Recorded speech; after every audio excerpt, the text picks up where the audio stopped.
saludar efusivamente a todas las personas que os habéis sumado al directo y esperemos luego a través de la grabación que estarán disponible en YouTube en próximas fechas.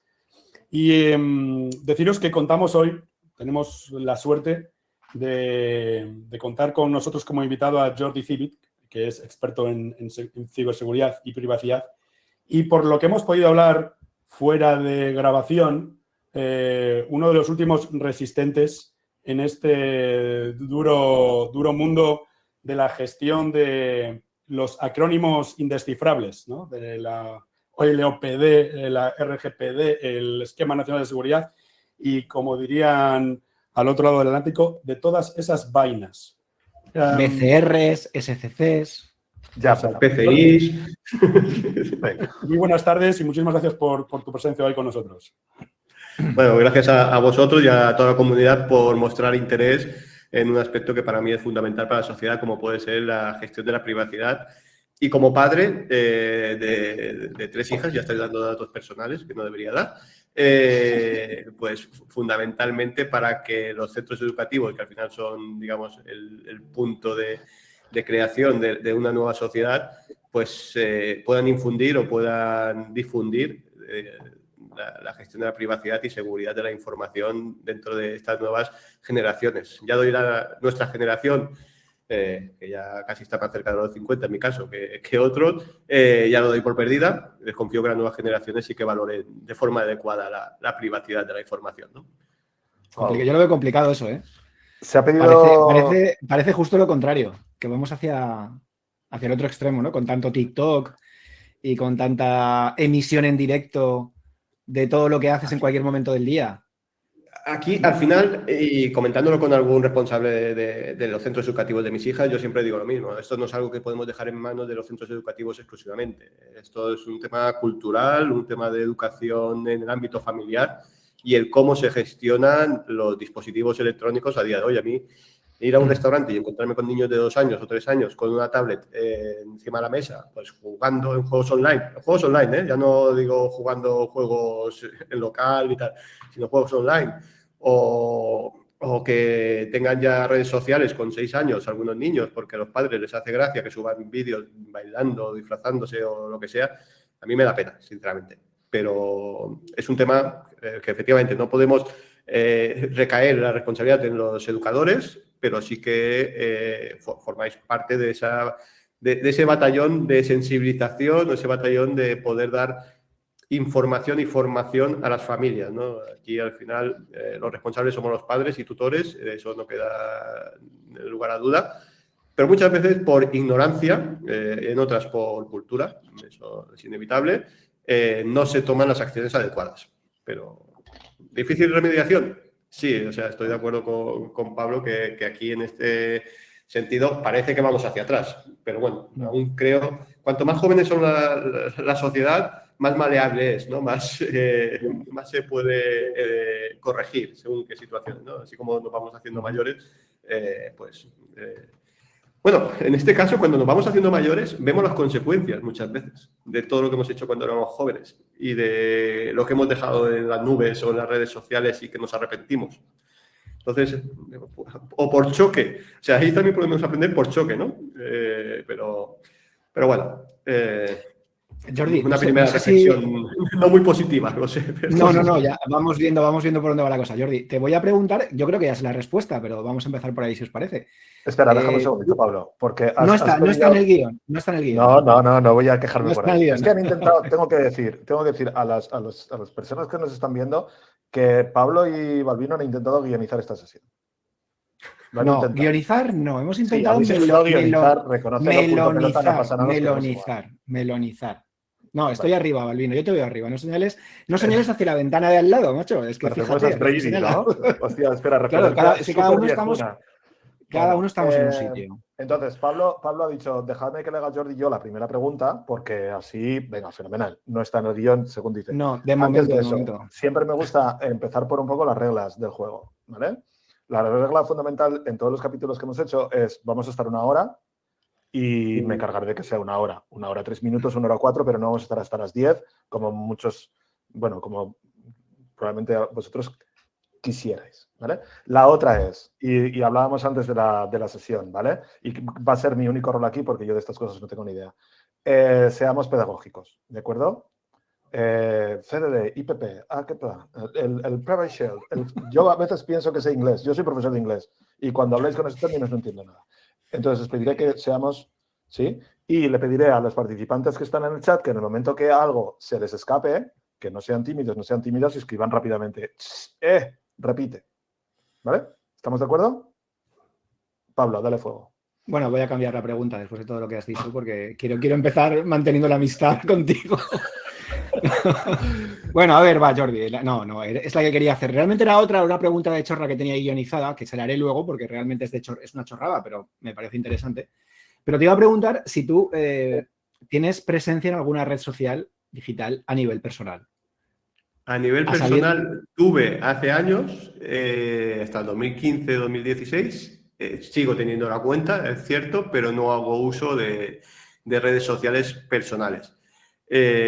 Mis hijas, la mayor, tiene 15 años, desde los 12-13, le permití tener Instagram y poca cosa más. Y con condiciones, es decir, si estamos fuera de casa no subes fotos de fuera, nunca se te vea tu cara, no fotos que puedan ser...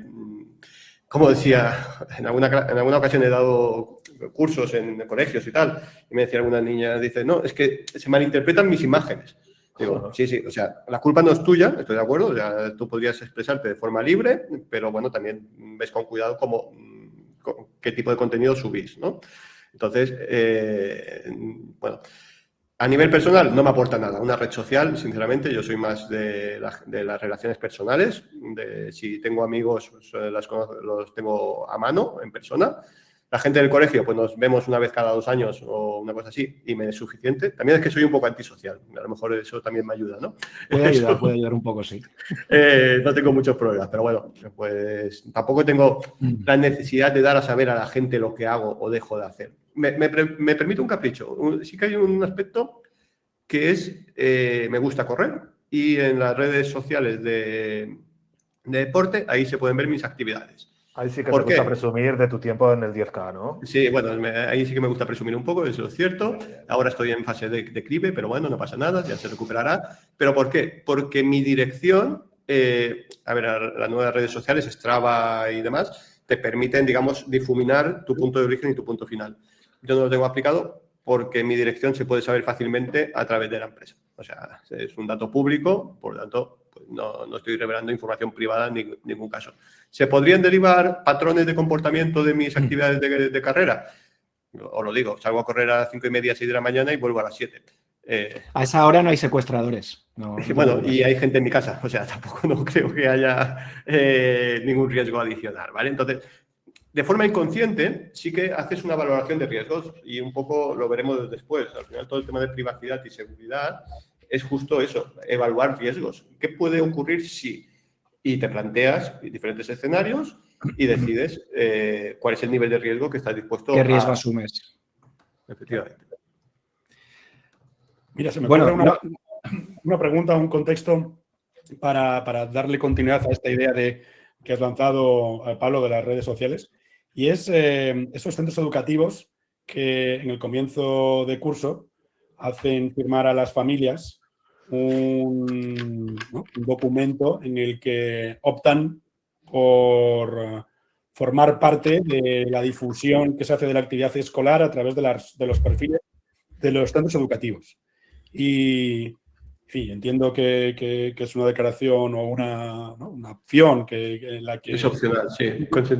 Consentimiento expreso. Todo el mundo ha entendido que se tiene que dar o no, o se tiene que recabar para poder formar parte de esto, pero me interesa un poco el tema de ese tipo de documentación o de esos permisos que solicitan y cuál es el alcance que luego tienen. Si tú has conocido algunos, si tú has tenido que firmar alguno para tu hija, si en general te parece que estos documentos son suficientes, si están redactados, tienen sentido. A ver, bien redactados, os digo que la gran mayoría que he leído son mejorables, ¿vale? Al final, muchos centros educativos pues disponen de asesores en materia de protección de datos generalistas y no específicos para cada una de las actividades que se lleva a cabo, pues las posibles variaciones que tienen colegios. Aparte de eso, entendiendo la utilidad práctica, yo es que soy más práctico que teórico, ¿vale? Entonces, es cierto que el colegio a lo mejor no informa de forma adecuada, pero ¿cuál es la finalidad? Pues hacer públicas imágenes de mis hijos o de mis hijas en actividades conjuntas. Pues muy a mi pesar, tengo que aceptarlo. Porque lo que no quiero es que mis hijos se sientan excluidos, ¿no? Que cuando hacen una actividad le digan, oye, tú, apártate de allí, que tú no tienes permiso para tomar fotos o tomar imágenes que después vamos a publicar, ¿no? Entonces, hablamos de que el consentimiento tiene que ser libre, informado, transparente, leal. Libre no lo es. Realmente no lo es porque estás condicionado, precisamente por esa pues, necesidad de inclusión social, ¿no? Pero bueno, asumimos riesgos, lo que hemos dicho antes. Y luego, en ocasiones, yo he visto alguno, y creo que he sufrido uno en un centro de primaria en el que hacías el consentimiento para utilizar imágenes con fines pedagógicos. Pues yo qué sé, utilizo las fotos de tus hijos para presentar un proyecto que hemos hecho a un concurso nacional y luego tengo otra vez la foto en Instagram. Esto de pedagógico tiene 0, ¿no? Entonces, estás utilizando un permiso o un consentimiento que te doy y te estás extralimitando, ¿no? Es que debe ser específico también. Jordi, una pregunta, porque mira, esto estaba en el guión, que no lo pensaba sacar, pero no lo digas, que aún no lo había visto. No lo había visto, está escondido. He cerrado el documento y todo, Según el RGPD, el consentimiento tiene que tener una serie de propiedades, ¿no? Libre, inequívoco, específico e informado. Y a mí me parece muy jodido eso, me parece muy complicado. O sea, a veces pienso que es prácticamente imposible, no solo por la parte de especificidad o de libertad, como tú comentabas hace un momento, porque te ves obligado. Entonces, es que si no, me quedo fuera de la actividad, o es que si no, no me quedo fuera, pero me van a poner a hacer algo que no quiero hacer. Pero a mí me preocupa mucho el informado. Y me preocupa mucho sobre todo cuando cogemos todas las cláusulas de tratamiento de datos, los términos de uso de los servicios, de cualquier aplicación online, de ecosistemas digitales, y te plantan un documento de 30 y tantas páginas, que ahora los han abreviado, antes eran de 200, ¿no? Decían que los de Amazon o los de Meta, aquello era infumable. Y ahora parece como que los hacen, voy a ser políticamente incorrecto, para tontos, ¿no? Como más cortos, más bonitos, meten menos frases subordinadas, pero muchas veces no se entiende nada. O no solo eso, no es que no se entienda. Probablemente un experto como tú pues podrá calibrar lo que está diciendo, pero el común de los mortales o un docente, pues probablemente le suene a balleno, como decía antes Raúl. Y muchas veces también te encuentras con frases que están un poco vacías, que son ambiguas, que te digo lo que no hago, pero no te digo lo que hago, o al revés. Entonces, desde ese punto de vista, un consentimiento ante una cláusula, un pliego de condiciones, un pliego de este tipo, realmente un juez podría dictaminar que no es informado. Correcto. Bueno, y realmente hay sanciones de la Agencia Española de Protección de Datos por esa falta de transparencia en la comunicación. Es decir, tiene que ser claro, conciso y explicar de forma entendible las finalidades para las cuales serán utilizadas, ¿de acuerdo? Es cierto que en algunos casos la complejidad del tratamiento conlleva a que las políticas de privacidad sean extremadamente largas porque hay muchos tratamientos. Sí, ahí ya nos corresponde a nosotros, y es verdad que a lo mejor yo tengo más facilidad, que porque me dedico a esto, a segmentar y decir, vale,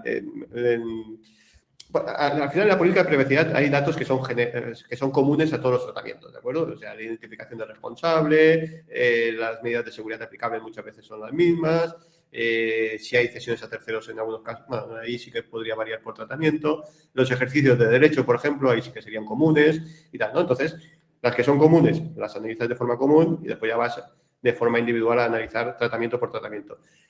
¿Te aporta información suficiente para tú tener la capacidad de decisión sobre si aceptas ese tratamiento o no?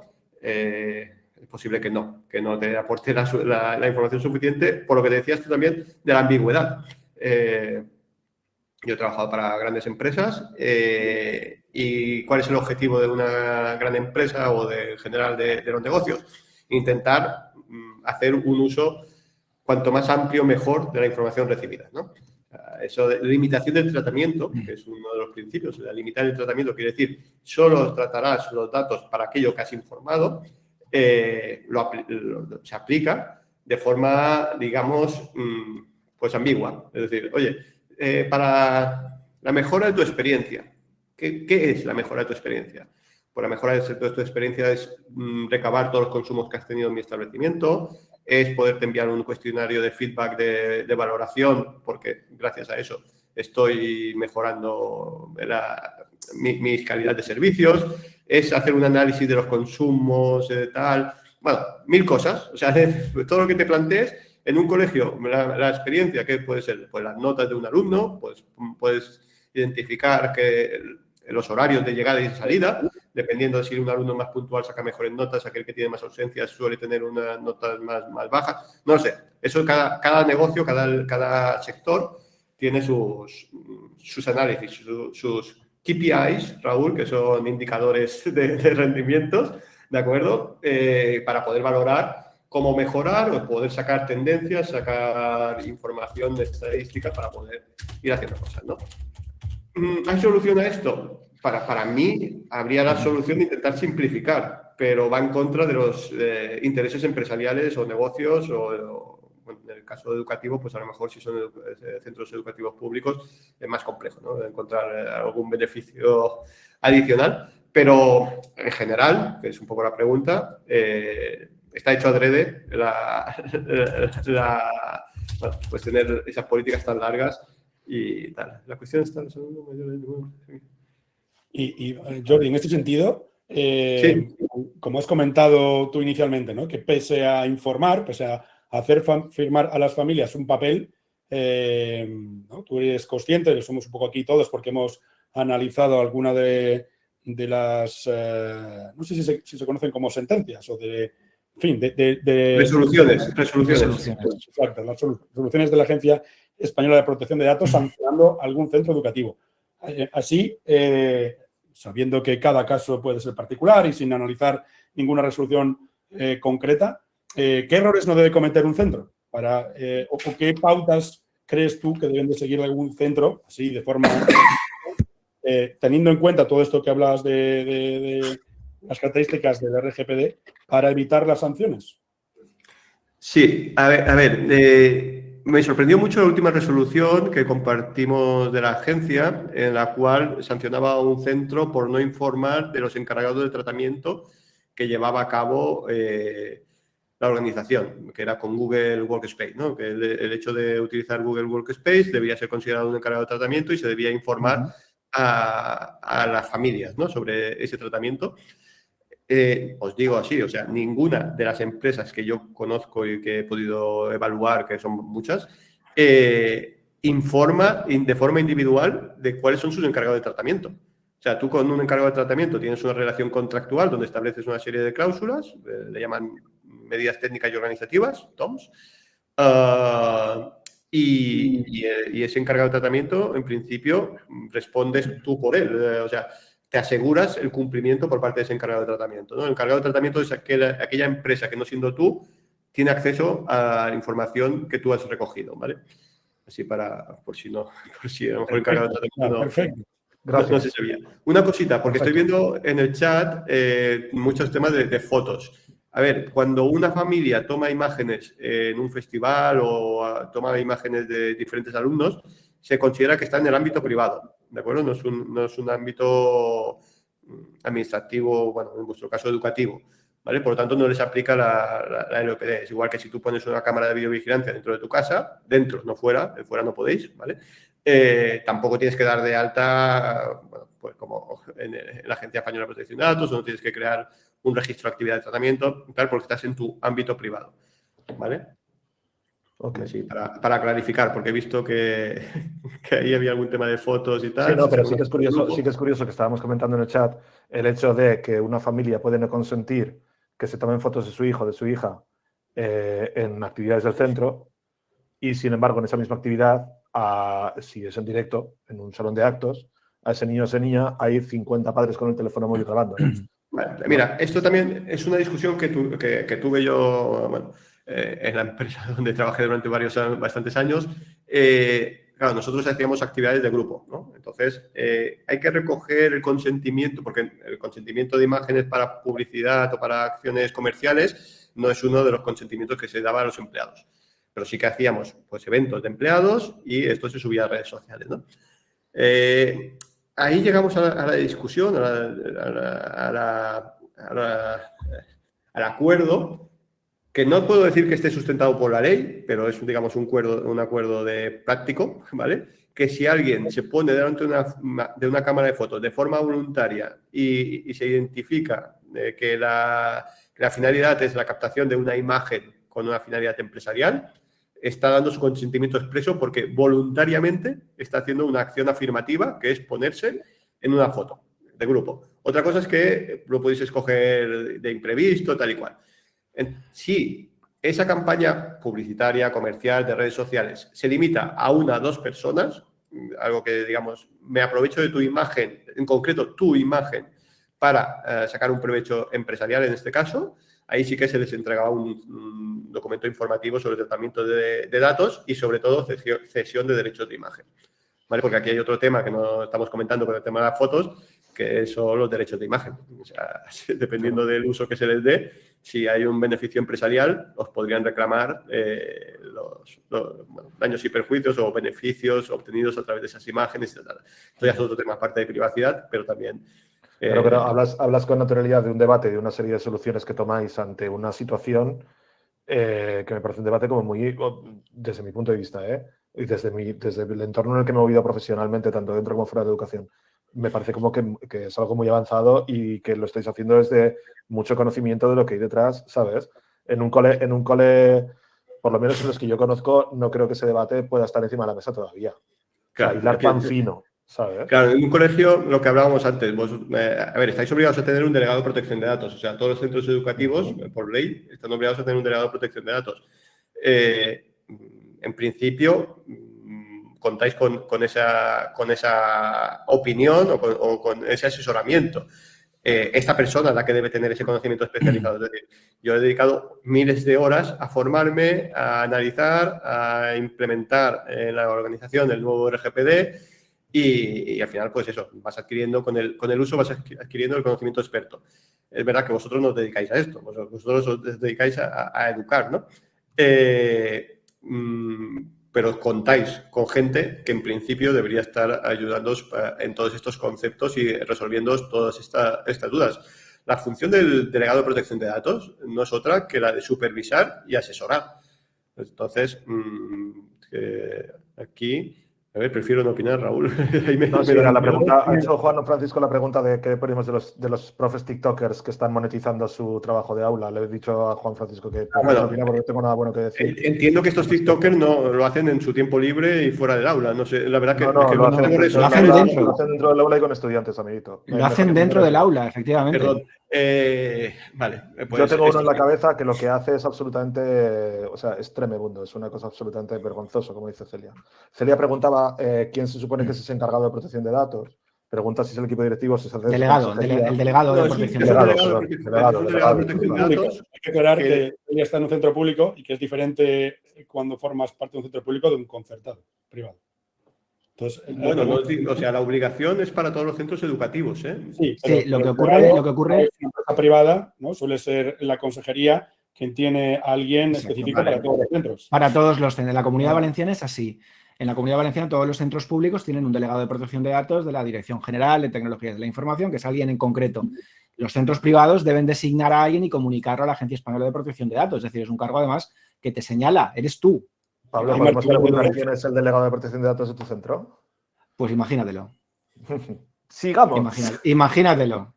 Y dice Javier, si la concertada es alguien del equipo directivo, en principio tiene que ser una persona con conocimientos en materia de protección de datos, en el derecho de protección de datos.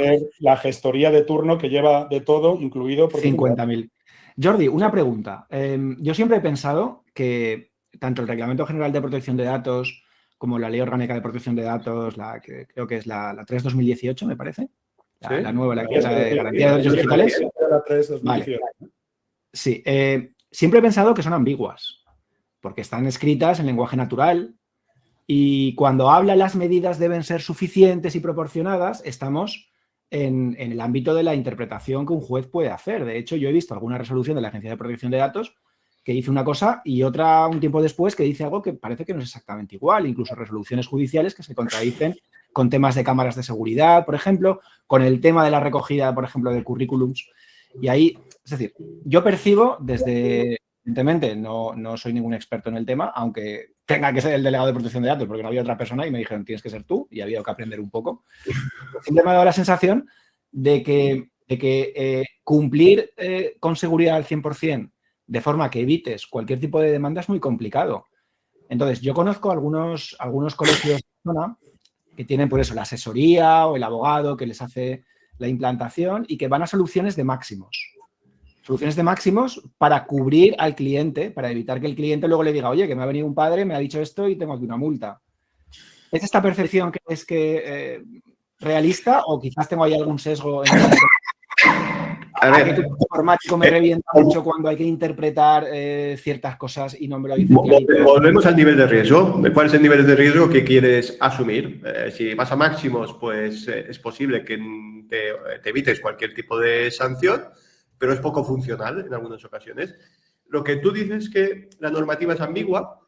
Para mí, en cambio, yo lo veo como la luz del sol. Es decir, hasta hace poco, hasta el año 2018, teníamos una legislación un Real Decreto del año 2007, que nos decía qué medidas de seguridad teníamos que implementar para 3 niveles de datos de carácter personal. Nivel básico, medio o alto.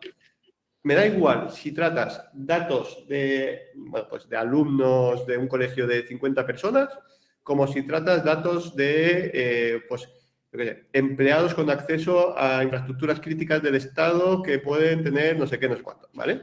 Si solo hay 50, serían básicos. ¿Por qué? Por el volumen, por tal, ¿no? Por la serie de criterios.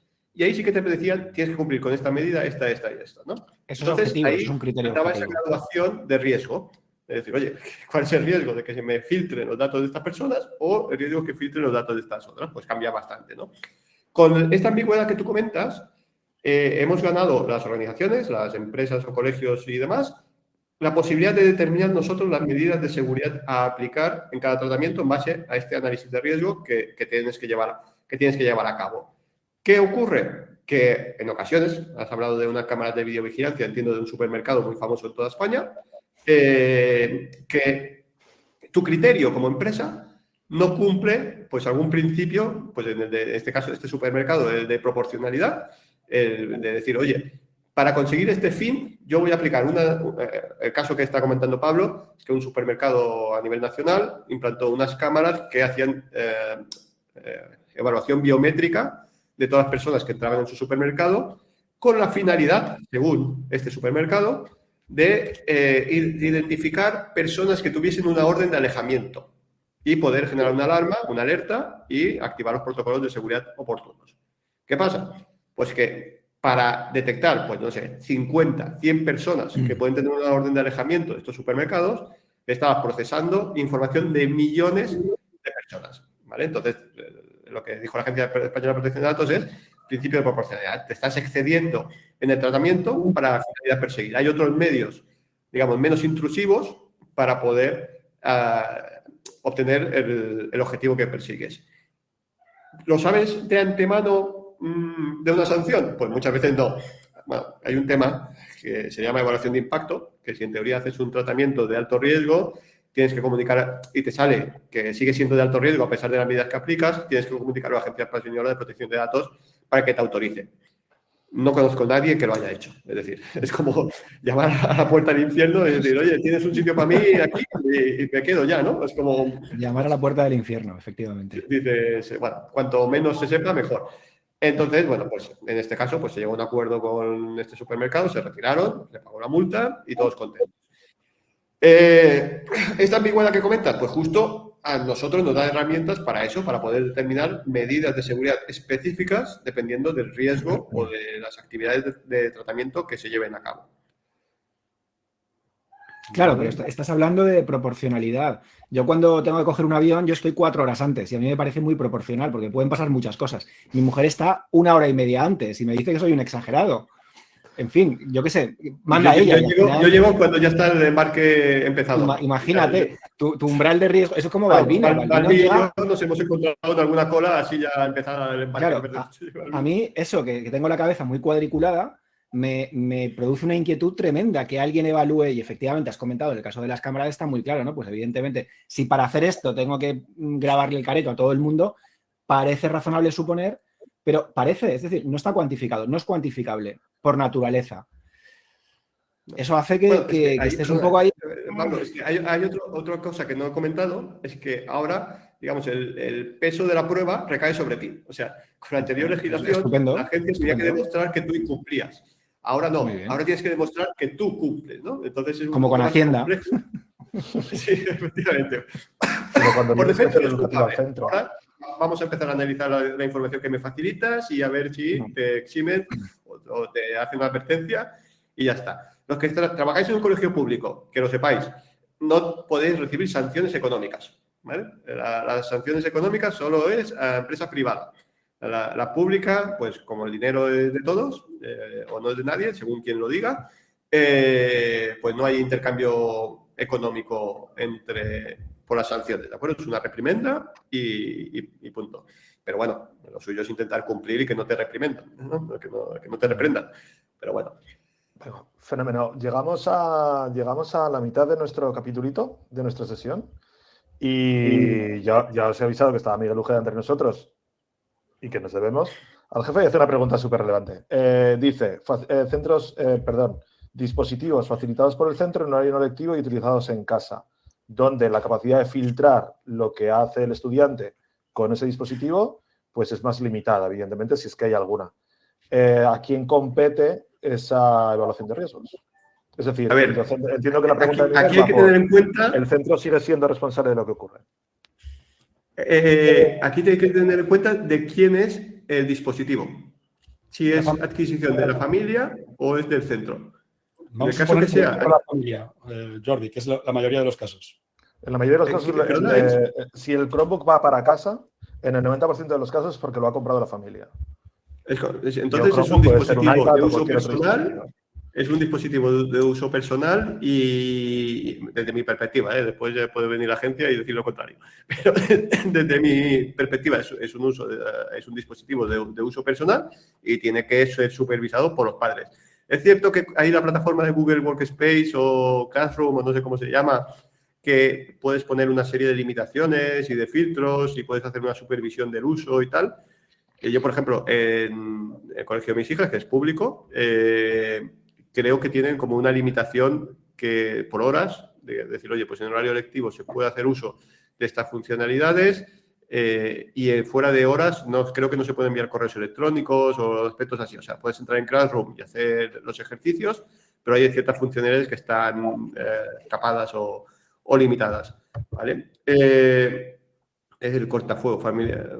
Me gusta. ¿Alguien sabe de cortafuegos? Muy bien. Sí, no creo que haya tampoco de cortafuegos. Pero hay muchos tips. Entonces, has hablado de que si el propietario del dispositivo es la familia, estamos funcionando de una manera. ¿Qué ocurre cuando el dispositivo es propietario del centro? Bueno, es que es más complejo. Perdona, es que no he acabado porque es más complejo. Es decir, el dispositivo es de la familia, pero el software instalado es del colegio, ¿no? O de Google. De Google, ese tratador de datos, ¿no? ¿Y el alumno paga una licencia por uso? La paga el centro. La paga el centro, por lo tanto el centro o la Consejería de Educación de turno. Las variables, Jordi, son muy complejas, pero tenemos básicamente dos casos. Al final viene a ser, si la familia asume los costes, es propiedad personal. Si es el colegio el que pone herramientas para un uso pedagógico, el centro se tiene que hacer responsable del uso de dichos dispositivos.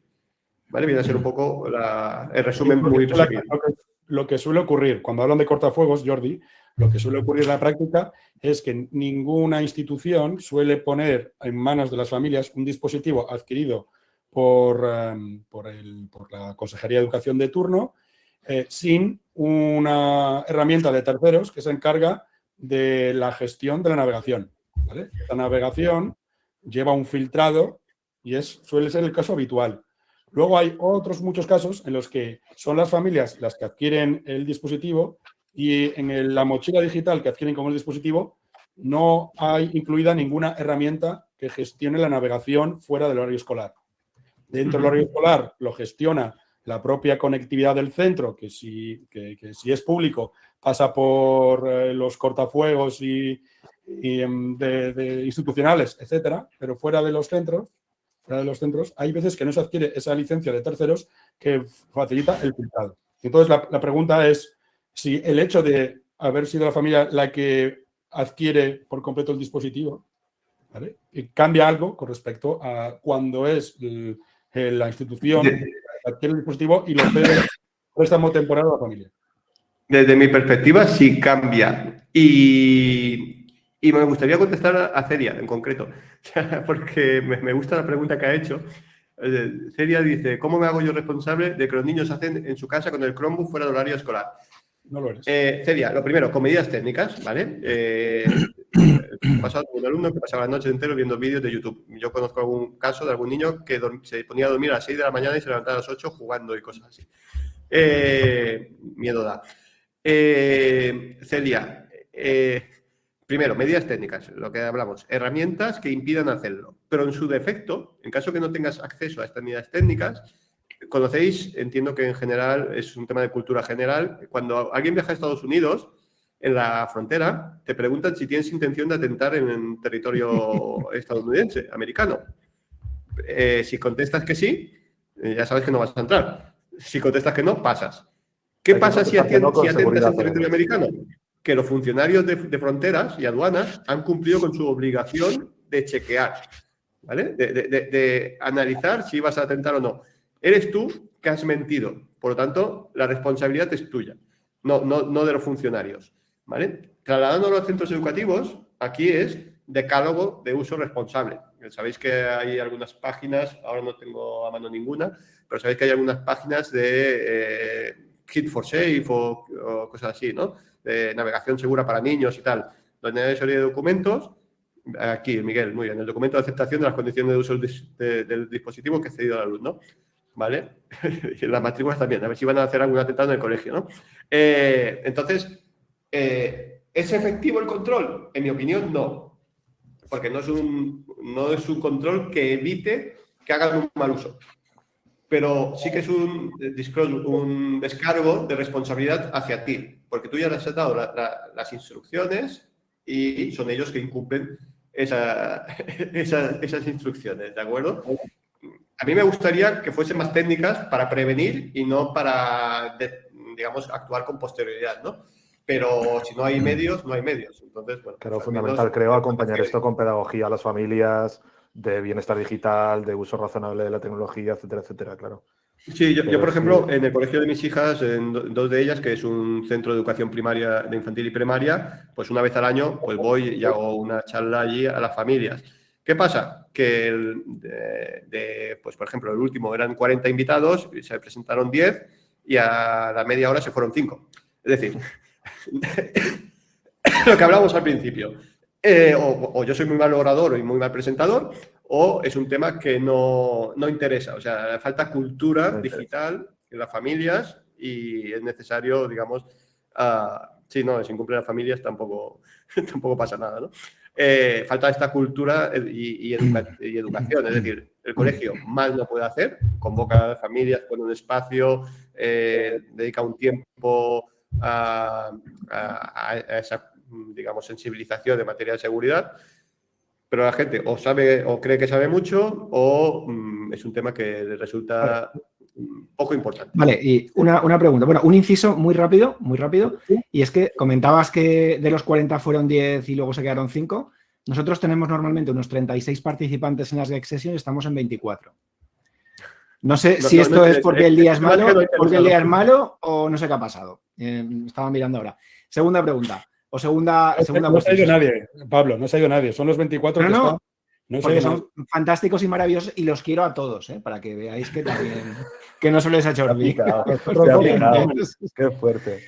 Pero yo me pregunto si a la Agencia Española de Protección de Datos le importaría un rábano el decálogo de buen uso que el centro puede mandar por correo electrónico, convocar, mostrar en un PowerPoint o en lo que sea a los estudiantes, y luego los padres de un individuo de estos que tiene el Chromebook y resulta que le coge un yuyu porque lleva una semana sin dormir con tu Chromebook, te denuncia la Agencia Española de Protección de Datos.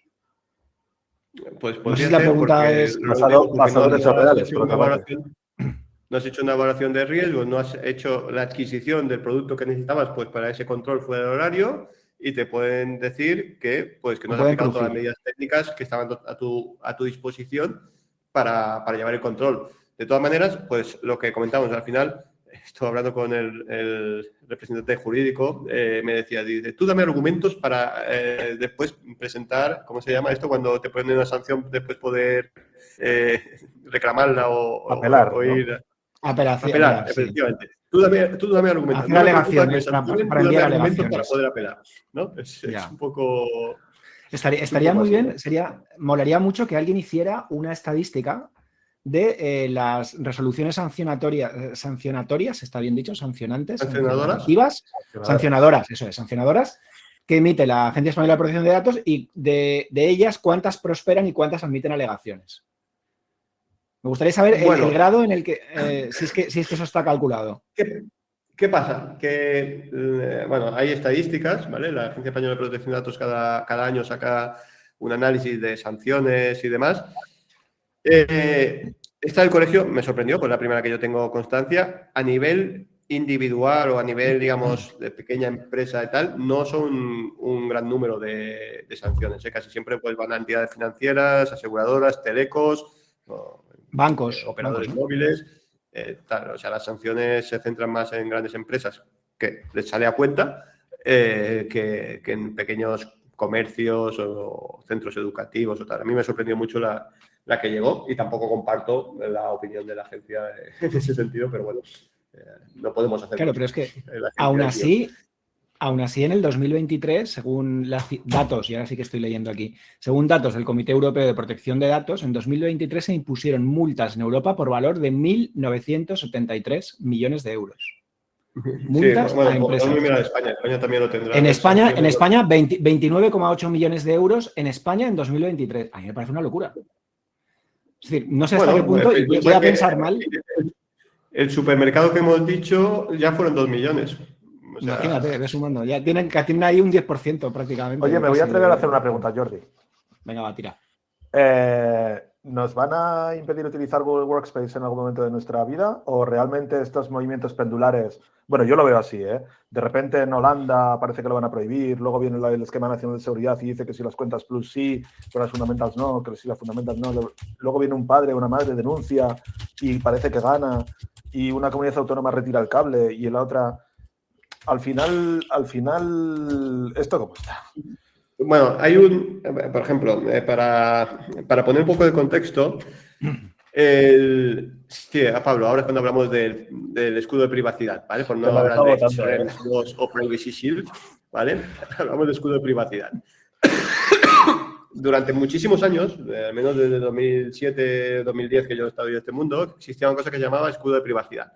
Que eso implicaba que tú podías hacer transferencias internacionales a una serie de países fuera de la Unión Europea, como puede ser Suiza, Luxemburgo creo que también era, Estados Unidos principalmente, ¿vale? El objetivo era dar cobertura al movimiento de datos a Estados Unidos.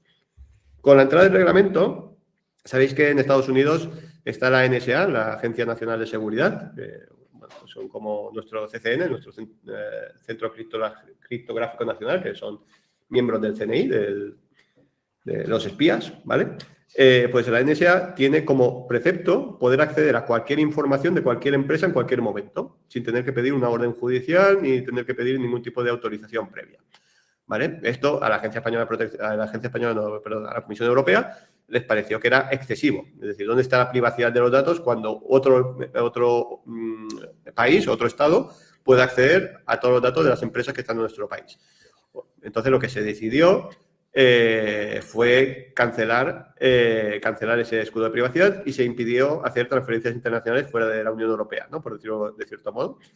Y por eso también se han distribuido o han generado como setas miles de centros de datos, de procesamiento de datos en Europa. En Austria, en Italia, en París, en Alemania, en Irlanda, en España, que tenemos en Aragón, en Zaragoza. Mira, Raúl, tú que eres de Zaragoza, ahí está Amazon, si no recuerdo mal, AWS, sí, generando puestos de trabajo. Más. En Madrid ha abierto Microsoft. Bueno, entonces, dicen estas grandes empresas, mis datos están en Europa y ya puedo volver a ser proveedor de estos servicios. ¿Qué pasó el año pasado? Que la Unión Europea dijo, oye, venga, a pesar de que la NSA pueda escuchar o pueda tener acceso a mi información, voy a confiar en que la seguridad de los datos en Estados Unidos es viable, pero voy a monitorizar que se cumple de forma adecuada. A partir de ese momento, pues se puede volver a hacer transferencias internacionales a Estados Unidos y en la Comisión Europea de Protección de Datos, pues ya tomará una decisión en un futuro sobre si eso es práctico o no. ¿Cuál es mi opinión? Que los intereses comerciales prevalecen sobre la privacidad, ¿vale? Por lo tanto, ¿este Google Workspace puede desaparecer, puede volver a aparecer, puede estar autorizado, no puede? Influirán las decisiones empresariales. Me niego a pensar que a Google le prohíban ofrecer sus servicios. Pero lo cierto, Jordi, es que incluso a partir de julio del 21, creo que fue en el 20 o el 21, cuando el Tribunal de Justicia Europeo dictaminó que el escudo de privacidad estaba roto, ¿Sí?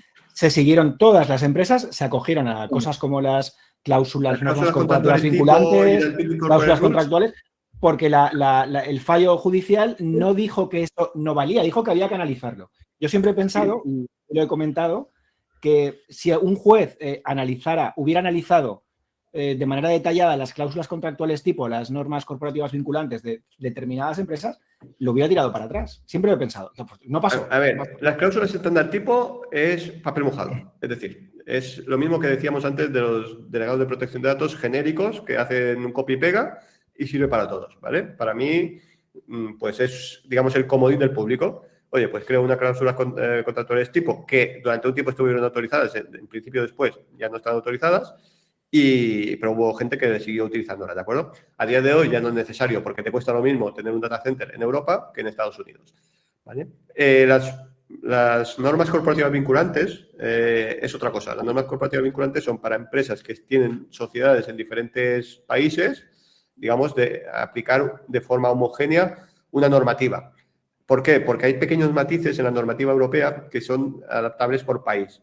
En el caso de las BCRs, pues tú dices, oye, yo me centro en mi sede principal, en mi matriz, y aplico estas BCRs que se llaman Binding Corporate Rules, y tal. No tiene tanto que ver con transferencias internacionales, sino es más un tema de implantación de protección de datos dentro de las organizaciones, ¿vale? Pero bueno, sí, las cláusulas contractuales tipo, para mí, papel mojado, pero durante un tiempo han hecho su servicio. Hasta hay un nuevo marco. No sé si esto interesa mucho a la audiencia, porque esto ya es algo muy específico. Estamos rozando, bueno, última pregunta.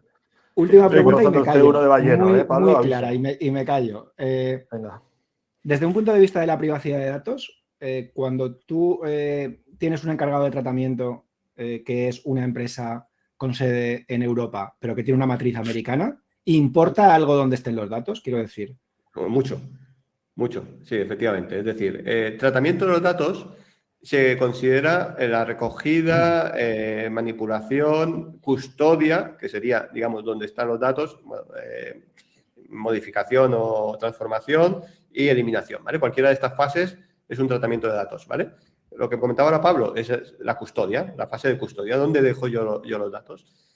Como dice la ley, pues en caso que haya transferencias internacionales fuera de la Unión Europea, pues tienes que llevar a cabo una evaluación de riesgos, tienes que garantizar el cumplimiento de los requisitos en materia de seguridad que se establezcan por cada tal. Entonces, lo más sencillo, pues buscar un proveedor como puede ser Google, que tiene data centers en Europa y hacer uso de los data centers que tiene Europa. Es mucho más sencillo y te evitas todo el papeleo y todas las gestiones de análisis de riesgos, ¿vale? Sí, pero eso no es posible en todas las ediciones de Google Workspace. Lo dice por las gratuitas. Si las gratuitas no lo permiten. Es únicamente las de pago. A partir de la estándar, la Plus. El resto de ediciones, los datos pueden estar en cualquier parte del mundo. Esto lo podemos vincular con el certificado de Esquema Nacional de Seguridad que ha emitido Google, donde dice que todas sus herramientas cumplen con el Esquema Nacional de Seguridad en su nivel alto, creo recordar que era. Así es. Bueno, sí, siempre que estén en alguno de los data centers que aparecen en ese certificado. Son europeos. Que son países europeos. No sé si se puede compartir. Hay una lista interminable de países europeos. Puedes compartir pantalla. ¿Puedo compartir Hay pantalla? hay un botoncito abajo si Es llevas la aplicación no, para no. compartir pantalla en las Hack Sessions, ¿eh? Te estamos dando un... Sí, te estamos, o nos sea, tiendo de las manos. No, esto es información pública. O sea, estamos saliendo de nuestra zona de confort compartiendo pantalla, ¿eh? bueno, lo Vale, que vale, vosotros pues, veáis. hombre, Yo, vale, que es broma. Dale, Jordi. Faltaría ver. a ver, certificado de conformidad de Google, comparto solo esta ventanita, ¿vale? La estáis viendo, ¿verdad? Sí. Vale, pues aquí está diciendo que para la empresa Google Limited no sé qué, no sé cuántos, cumple en su categoría alta con los requisitos del Esquema Nacional de Seguridad, ¿vale? Esto, pues es lo que mira mucha gente. Dice, vale, perfecto, pues Google Cloud Platform ya está certificado. Puedo hacer uso de, bueno, este no sería en vuestro caso sería Workspace, ¿verdad? Hay otro certificado, Jordi, en la misma página, Sí. está enlazado también en el documento del guión. Está el de Sí, Google vale, Workspace. lo tengo aquí, sí. Voy, dejar de compartir este y paso a compartir el otro. A mí lo que me gustaría que me explicarais es por qué si está este documento que va a enseñar ahora Jordi, ¿por qué realmente no podemos estar tranquilos? O sea, ¿por qué si esto lo dice el esquema, ¿no? Nacional de Seguridad, luego resulta que hay un montón de gente diciendo no todas los tipos de licencias cumplen esto?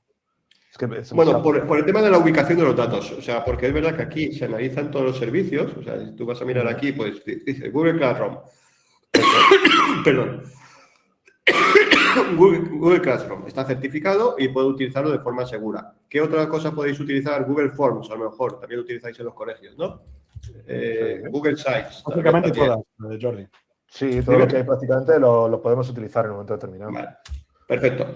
Entonces, bueno, Gmail también, sí, efectivamente, ¿vale? Pero lo que dice es, lo que hemos certificado es que los centros de procesamiento de datos donde se ubican los sistemas de información que soportan el servicio de Google en pues, Alemania, Reino Unido, Bélgica, Irlanda, Finlandia, entonces, de cierto modo, ¿vale? Bueno, y aquí algunos de Estados Unidos también veo, ¿eh? Esto también es nuevo. Es la primera vez que veo algunos centros de Estados Unidos. No sé, si son todos los data centers de Google, quedaría cubierto incluso en el estándar. Sí, es que esto creo que es nuevo, ¿eh? Vale. Este anexo no estaba. Este anexo es nuevo. No estaba, ¿verdad? Yo es que la última vez que lo vi, yo solo vi hasta aquí. No, y de hecho coincide con una información que me trasladaron a mí, no voy a decir quién, que hablaba de que se iba a hacer extensible ambos certificados de Lens a ubicaciones en todo el mundo. No solamente a las españolas, porque precisamente conversando con alguien señalamos la incongruencia de que se decía que todas las ediciones de Workspace estaban cubiertas, como se manifestó en redes sociales y demás desde Google, pero luego en el certificado leías que únicamente cuando los datos se almacenaban en centros de datos europeos. Con lo cual era un poco contradictorio y nos estallaba un poco la cabeza, nos petaba un poco la cabeza. Si esto lo han modificado, como me dijeron, cosa que debe haber sido hace poco, me da la sensación. Miguel apunta que hay una actualización y que podemos estar tranquilos. No sé si tienes documento que compartir, Miguel, al respecto. No, es este. Esta parte no era la que existía anteriormente. Estos anexos no estaban. De hecho, creo que tenemos una copia descargada que voy a buscar luego, que descargamos hace un par de meses. Y ese anexo con otros emplazamientos no aparecía. Con lo cual, vale, ¿podemos estar tranquilos? Bueno, veo que hay emplazamientos de Estados Unidos. Google también tendrá emplazamientos en Asia, o APAC, que se le llama. Asia, Pacífico, zona China y tal y cual. En el estándar te limitan a estos data centers. Si es así, estáis cubiertos, no hay problema. Que te dicen que puede estar en cualquier data center del mundo, entonces ahí ya sí que seguimos. Cuidado. Esto aparece en el certificado ENS de Google Cloud, no en el de Workspace. El de Workspace no tiene los anexos. Pero es el que he enseñado ahora. El que he enseñado yo ahora era Workspace, ¿eh? Ah, sí. ¿Y de dónde lo has sacado? Porque yo no lo estoy viendo. Me lo he descargado de la página. Me lo acabo de descargar ahora. Ah, pues estupendo, pero yo estoy en la página del enlace y cuando abro el de Workspace, igual debo tener en caché el viejo. No, a ver, no he ido a Google a descargarlo. A ver, os enseño un momento. Pues no es el que está colgado en la página. El que está colgado en la página no tiene el anexo. Solo tiene el de Cloud. El de Cloud sí lo tiene, pero el de Workspace no tiene el anexo. A ver, que estoy entrando. Comprobadlo y veréis. Google. Fantástico en cualquier caso, ¿eh? Me alegro muchísimo. Comparto otra vez pantalla si queréis, un momento. Aquí, compartir. Si veis esta página de aquí, no se ve arriba, veo. A ver. Sí, se ve, ¿no? O sea, se ve la ruta. Vale, CGNCER. No, la ruta no la vemos, pero... No, estás Vale, compartiendo bueno, la pues pestaña. Estás con la pestaña. Es información pública del Centro Criptográfico Nacional con todas las empresas que están certificadas, ¿de acuerdo? Vale, pues entonces está en otro sitio. Tú aquí, os lo paso por el chat si queréis. Genial. Vale. Pues es otro diferente.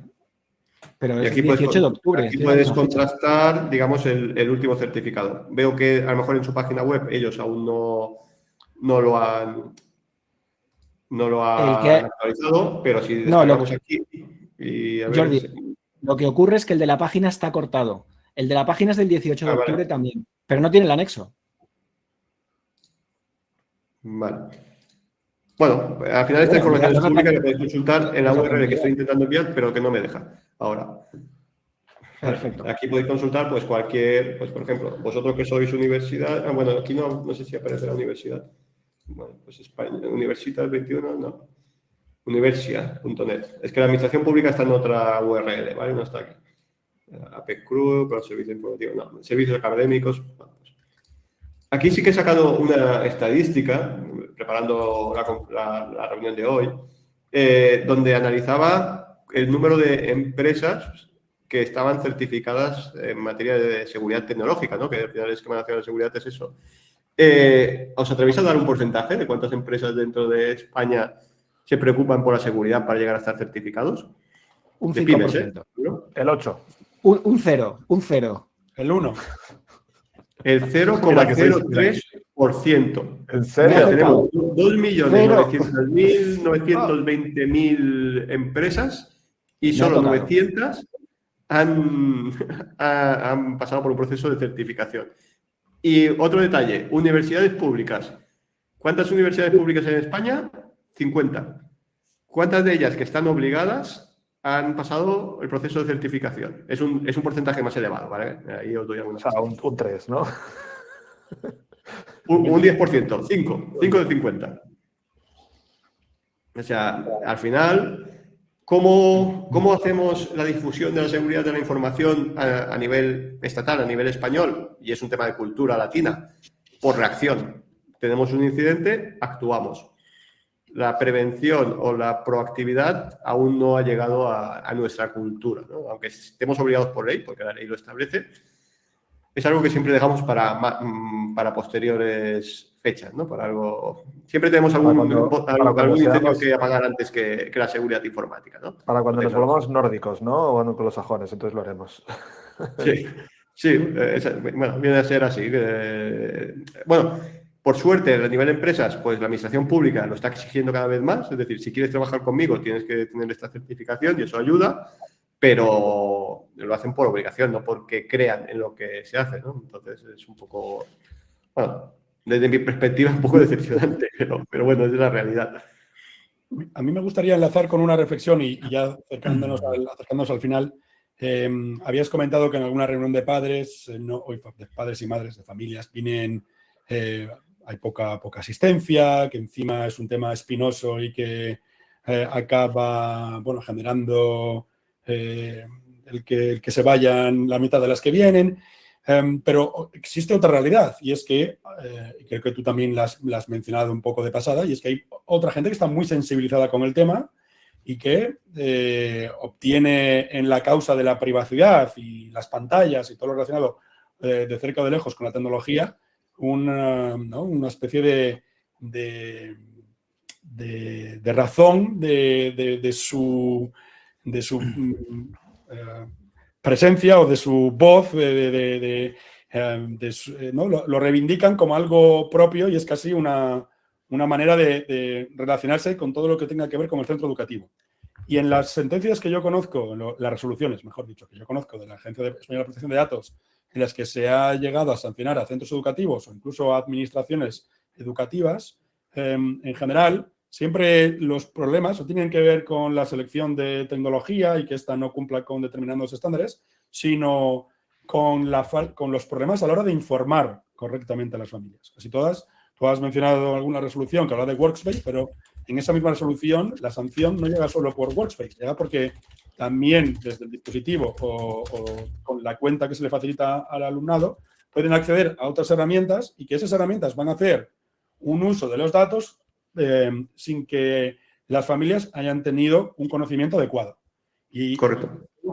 por cerrar este capítulo que había antes abierto, me gustaría contar con tu opinión si hay alguna manera de prevenir ese tipo de fallos, de lagunas a la hora de informar correctamente a las familias. Lo que hacen muchos centros es básicamente indicar, enumerar las herramientas y facilitar un enlace donde luego se enlaza a su vez a la política de privacidad de cada una de las herramientas. Y esto, al parecer, no es suficiente. ¿Cuál es tu visión? ¿Te parece que es exceso de celo de la agencia o hay algo que podría... Totalmente. Para mí es un exceso de celo, por lo que decía. Es decir, tú vas a mirar una política de privacidad de cualquier organización, lo podéis ver en una web, en cualquier empresa grande, y te pondrá que los encargados de tratamiento pues cumplen con sus medidas de protección en base a lo que se les ha trasladado y tal. No te pondrá en ningún caso el nombre de las empresas ni instrucciones concretas que se hayan facilitado. Puede ser que... Perdón. Puede ser que en este caso, no recuerdo la sentencia en concreto en total de extensión, puede ser que a lo mejor fuera por una falta de información sobre las finalidades del tratamiento. Ahí podría darle yo la razón a la agencia. Pero por eso digo, al final, el delegado de protección de datos no tiene que ser un papel mojado que esté allí registrado en un sitio y no trabajen. Seguro que trabajan, pero que no se les pueda molestar, ¿vale? Entonces, cuando tengáis dudas, tenéis que elevar esas dudas a vuestro delegado de protección de datos y solicitarle, digamos, su responsabilidad en este sentido. De decir, oye, ¿qué me recomiendas? ¿Tú qué sabes de esto? ¿Cómo lo harías? Yo te explico todo lo que yo voy a hacer. Y ahora, todo esto que yo te explico que voy a hacer, que a lo mejor se me olvida algo, que esto también puede pasar, ¿cómo lo trasladarías a una cláusula informativa? ¿Vale? Y entonces, bueno, pues para eso está, ¿no? Pues no sé qué más. En lo que tú concenas, en lo que tú comentas, hay que tener un buen delegado de protección de datos, que entiendo que desde los cambios regulatorios puede ser que ya no tenga que ser específicamente una persona, sino que puede ser un CIF, puede ser una persona jurídica la que ejerce. ¿O tiene que puede estar externalizado, pero siempre tiene que haber una persona. La interpretación que yo hago, he visto un caso que sí que han puesto una persona genérica, ¿vale? Una sociedad, pero solo he visto un caso. Siempre se designa una persona física como representante, ¿vale? Pero puede estar externalizado, no tiene por qué ser alguien de la propia organización, del propio colegio y tal. Y como bien decíais, en la administración pública se permiten los delegados de protección de datos, digamos, centralizados o que den cobertura a diferentes ámbitos que tengan una misma finalidad, por decirlo de cierto modo. Es decir, pues todos los centros educativos pues siguen las pautas que marca un único DPD. Debería ser así, ¿vale? Un poco, pero creo que te he dado respuesta. Me estáis despistando con los mensajitos. Somos muy activos en el chat, ya perdonad. Es que además hay alguna broma interna de... sí, lo he visto, de un tal Domenech o un me toca, como dice Ana, que nos tornamos haciendo de Grinch, me toca hacer un poco de Grinch para poner un poco punto y final a la sesión de hoy, porque tenemos ese compromiso de que la gente tiene que ir a merendar, a hacer la merienda cena a una hora prudente, que no podemos estar aquí hasta las 10 de la noche, aunque tengo que reconocer que yo estaría hasta las 10 de la noche. Venía un poco acochinado esta sesión porque si Pablo dice que no es experto en seguridad y en privacidad, pues lo mío ya es de hacérmelo mirar, pero me gustaría darte las gracias, Jordi, porque, me has iluminado mucho, ha sido muy guay. En español de ser humano normal, sin especialmente mucha jerga, como dice Celia, a mí también nos ayuda poco. No sé si quieres hacer algún tipo de reflexión final, si te apetece pasarnos un mensaje a los profes que estamos a veces preocupados, ¿no? con todo tipo de historias. Yo salgo así como reforzado y tranquilizado por cómo ves las cosas de un punto de vista tan pragmático, tan natural. A mí me gusta normalizarlo, ¿de acuerdo? Y como decía antes, yo tengo mi propia ética profesional y sigo mis principios. Yo creo que al final, y eso lo he dicho muchas veces, en materia de protección de datos, lo importante es ser coherente. No es tanto seguir una línea u otra dependiendo de la situación, sino oye, yo siempre soy coherente, yo interpreto esto de esta forma y siempre lo aplico de forma consistente, ¿de acuerdo? Si empiezas a hacer zumbos hacia un lado y otro, ahí sí que ya pierdes toda la argumentación posible hacia cualquier posible situación problemática que encuentres. ¿Qué pasa? Que al final la información Eso lo habéis oído. O sea, la información siempre es el petróleo del siglo XXI. Ahora ya no la información, ahora ya la inteligencia artificial. Pero si tú juntas información e inteligencia artificial en una misma combinación, la combinación es explosiva. O sea, ya podemos hablar, bueno, pues de manipulaciones de elecciones, manipulaciones de opiniones globales. O sea, es brutal el riesgo que tenemos a día de hoy y que la gente pues no es consciente. Vemos solo la parte bonita de las cosas. Yo es que antes decías tú, Raúl, que no ves, nunca has analizado riesgos. Yo es que solo veo riesgos por todos lados. Es decir, yo creo que esto es un mindset, un tipo de mentalidad que tiene cada uno integrado. Entonces, siempre de forma informal hago ese análisis de riesgo, ¿no? Y yo allí sí que os recomiendo como educadores que hagáis esa reflexión, ¿no? Cuando vayáis a tratar datos de carácter personal o, bueno, en cualquier ámbito de vuestra vida, ¿no? Que hagáis esa reflexión de amenaza. No quiero decir que tengáis que vivir con miedo, ¿no? Pero sí que decir, oye, sé o he escuchado que puede pasar esto, soy prudente. Por ejemplo, a mí me pasó, me llamó el banco, tenemos una nueva tarjeta de crédito para usted, tal, se la vamos a enviar a su casa, confírmenos su credencial. Perfecto. Es posible porque está a punto de caducar. No te voy a dar la credencial. Voy a hacer otra cosa. Voy a buscar yo el teléfono del emisor de la tarjeta bancaria, voy a llamar yo al emisor, me voy a identificar y le pediré si tiene una tarjeta renovada tal y cual. Efectivamente, era verdad, era del banco y me estaban llamando para renovar la tarjeta, pero podría haber sido un phishing o una usurpación de datos bancarios, ¿de acuerdo? Entonces, seamos prudentes con nuestra información, con nuestra vida, con nuestras actuaciones, cómo actuamos y todo, y tengamos siempre esa mentalidad de qué podría llegar a pasar, ¿no? Y después ya, lo que hablamos siempre, asumir riesgos. O sea, el riesgo cero es inevitable. En esta vida me sabe mal, pero lo único cierto es la muerte y no sabemos cuándo. O sea que ahí la certeza no existe, ¿de acuerdo? Entonces, pues no toca más que ir asumiendo riesgos en nuestro día a día e ir haciendo ese análisis de qué puede pasar si asumo o no asumo estas circunstancias. Fantástico, Jordi. Jordi, están pidiendo una segunda sesión, no para allá, pero yo también me quedo con ganas de también ha habido por ahí una idea de alguna mesa redonda para hablar sobre esto en alguno de nuestros eventos. Para algún evento nuevo de esos que quizás vamos en a lanzar, Castellón, ¿no? Que es el epicentro del mundo. Te pilla cerca, ¿no, Jordi? Además vienes por aquí de vez en cuando. Sí, yo pues, Valencia, Murcia, Cataluña, Madrid, digamos, es... Pues ya está, fichado, estás fichado ya. Tengo que decir que se me ha quedado el culo muy torcido con lo del certificado. Ahora luego comentamos porque esto es una cosa misteriosa lo que ha pasado aquí. Yo he de decir que invitaremos a Duchemen para que nos diga que no quiere venir. Venga, eso habría que pero con cariño. Jordi, muchísimas gracias. Ha sido una gozada tenerte aquí, compartir la tarde con estos dos tíos que tengo aquí, estos dos tipos, y toda esta gente maravillosa, la que quiero mucho, que está en el chat. Y bueno, pues hasta la próxima sesión. Pues gracias a vosotros por gracias a todos. Cuidaos mucho. Gracias, Jordi. Interés y por habernos aguantado durante todo este tiempo. Que tengáis buena tarde. Hasta luego. Gracias.